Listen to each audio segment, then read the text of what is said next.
Good afternoon, Conemaugh Township. Attention all seniors, please submit your senior casual photo for the yearbook to Mrs. Lyons ASAP. Questions, see Mrs. Lyons in room 213. TSA club signups are outside the office. On December 21st, TSA will be holding a Mario Kart tournament for middle and high school students. Students will be given a time slot to report to Mr. Martini's room to compete that day and are expected to be in their assigned classes otherwise. Sign-ups are happening now down in Mr. Martini's room. All proceeds will benefit TSA. Attention 10th through 12th graders, please join us for CTHS White Christmas on Saturday, December 16, 2023 from 7 to 10 p.m. The dance will be held at Ace's Maple Ballroom. Tickets will be sold during lunches A and B from November 28th to December 11th. Single tickets will be $15 and couple tickets will be $30. Hey high schoolers, do you miss shopping at Santa Shop when you were in the elementary school? Now you can shop at it on December 7th from 5 to 7 at the elementary library. Hope to see you then. Our senior high chorus and band concert was a success in bringing in our Christmas season. The Christmas spirit was definitely present at CT Monday night. Keep the spirit going by attending our middle school band and chorus concert tonight in our auditorium at 7 p.m. Our varsity wrestling team defeated North Star in their first match of the season last night. The girls' junior high basketball team lost their season opener at Penns Manor by a score of 39-16. Conemaugh Township was led by Quinn Moser with 5 points. Our junior high, JV, and varsity boys basketball teams will compete at home tonight against Penns Manor. Junior high is at 4, JV is at 6, and varsity is at 7:15. Good luck, boys. Today's daily boost is staying inside your comfort zone is safe, but it keeps you average and you're just getting by. Do the hard things and watch yourself grow. See you tomorrow. Happy Wednesday. Bye-bye.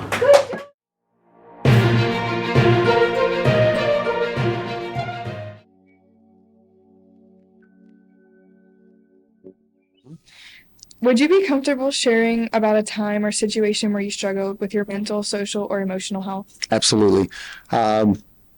For most of you that are going through this building right now, you've had me at one point or time and another and throughout the school, and you know that I'm pretty open and yeah, I'm interested in what's going on in your world and your successes and your struggles and all this kind of stuff, and trying to help you cope through some of those things. And you've been willing and able to listen to me and sharing some of those stories as well. So absolutely, I'm willing to share some of that stuff. Let's start with one of the simple, just anxiety. And I know there are plenty of people that are dealing with anxiety in a lot of different levels. I've been doing this. I've been teaching and coaching for going on 27, 28 years now.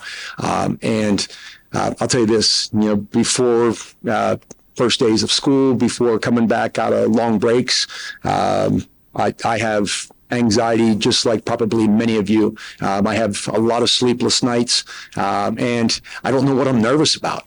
Because I've done this and I'm teaching a lot of the same material while the students may be a little bit different. The material's still very much the same. How do I cope with it? Okay. How do I cope with it? One, sometimes I just gotta take a minute and give myself a couple deep breaths. A little bit of that, what they talk about, self-care. Take some time, close your eyes, give yourself a couple deep breaths and talk yourself through it. And part of it is, I've done the prep work. I do my study. I prepare. I make sure I know my information and so forth. So you have to do the work. And then once you take a little bit of that self-care and convince yourself, it's like you've done the work, you've done this before, you're going to be fine.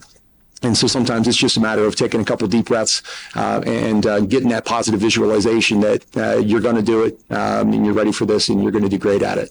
Okay, so sometimes I got to talk myself, back into good stretches as well. A more serious one. Okay. So, you have the day-to-day struggles or those, little anxieties that pop up and they're real. I get it. I experience them too. But then there are going to be those times in your life when you have the real struggles pop up. And that's what I've often talked to you guys about is, knowing when you need to lean on some other people. The one I just talked to you about, general anxiety, sure, I talk to my wife and she hears more about that before school starts than she probably cares to hear, but she's always a good ear for me to kind of use and bounce things off of, and she's helped talk me through a bunch of things.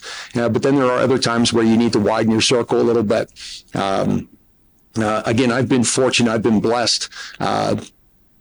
and I often say this, it's good to be me. It really is. And that's not a brag by any stretch of the imagination. It's good to be me because of a lot of the people that I am fortunate to surround myself with.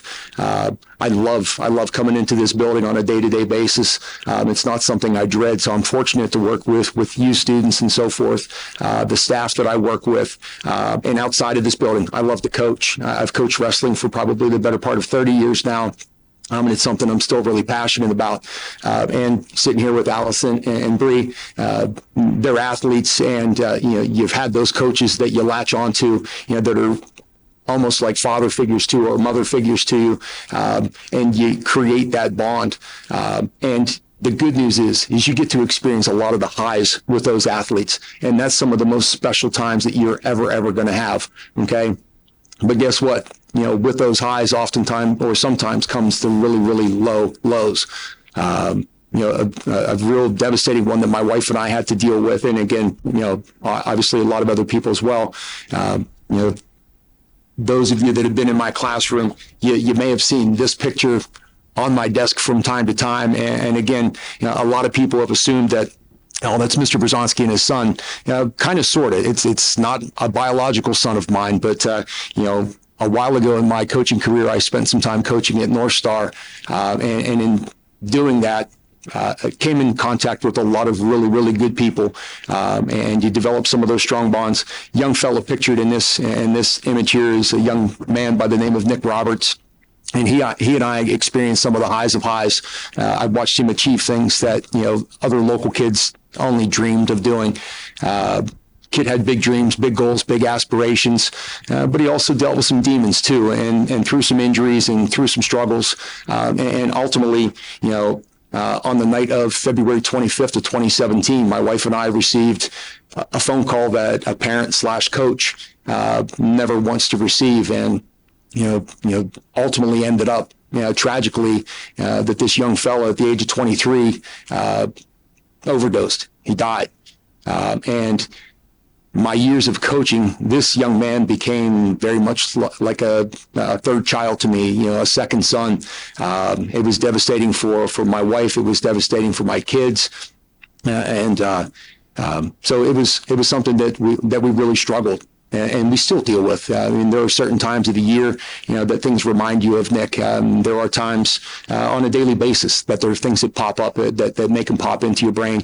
And I have this daily reminder on my desk to cherish the highs and to be willing to be there with these kids and with these families through the lows too. So it is good being me, but again, there are some very difficult times, that I've experienced too. What coping skills helped you through it? Okay, now what coping skills? I talked about the general anxiety, about kind of talking yourself through things. Like I said, with the passing of Nick, that was something that was a little bigger. Coping skills, again, some of the things that we teach you, and how to handle your stresses, that's not just for you guys. And I say this to you guys, I'm giving you guys messages, but I'm also, relaying and reminding myself of these things. When I talk to you guys as students about reaching out to your tight-knit group of friends. Man, you need people who are not just fair weather friends. You need friends that are there in your good times, but you also need the real true friends are going to be there when you need a shoulder to lean on, a shoulder to cry on. Those are the true friends. Those are the ones you keep in your real tight circle. I would hope that a lot of you guys listening to this right now can often and go and confide in your parents as well, or those coaches or teachers. Talk to people.